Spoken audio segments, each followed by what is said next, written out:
What's up, moviegoers of YouTube? Movie Plant News here, bringing you my review of A Quiet Place. A Quiet Place is about a family who lives in a world where these creatures have made humanity dwindle. These monsters are attracted to sound, therefore humanity must adapt to not make any sound whatsoever. This movie shows this in multiple ways, through news articles, encounters with only one living human, and just the overall look and feeling of the movie. First off, can I say the actors did a very good job in this movie. This movie does not have a lot of speaking in it because of the threat of the monsters, so what the movie has to use is sign language and subtitles. This means it's up to the actors to use their body language and their expressions to convey what they're feeling on screen. Even the child actors did surprisingly good for child actors, which seems to happen a lot in a lot of movies nowadays. Whenever they need to convey fear, anger, or hurt, they would use facial expressions or use sign language more aggressively if they were angry. If the actors didn't do this, didn't convey their feelings through other ways other than talking, I don't think it would have worked, mostly. You see, A Quiet Place is about a family,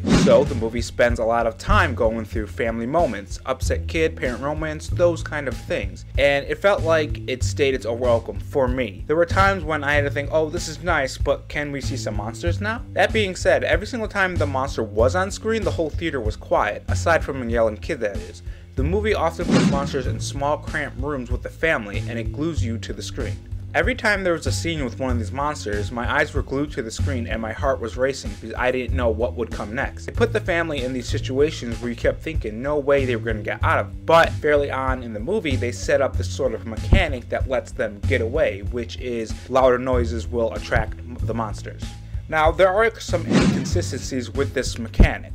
For instance, the mother was in trouble. She was in the tub. You've seen it in the trailers. But what they don't show is that the kid actually goes and sets off fireworks. That's a huge noise. And at the end of the movie, they use a shotgun. That's also a huge noise. More enemies come because they're attracted to the shotgun. There's multiple monsters.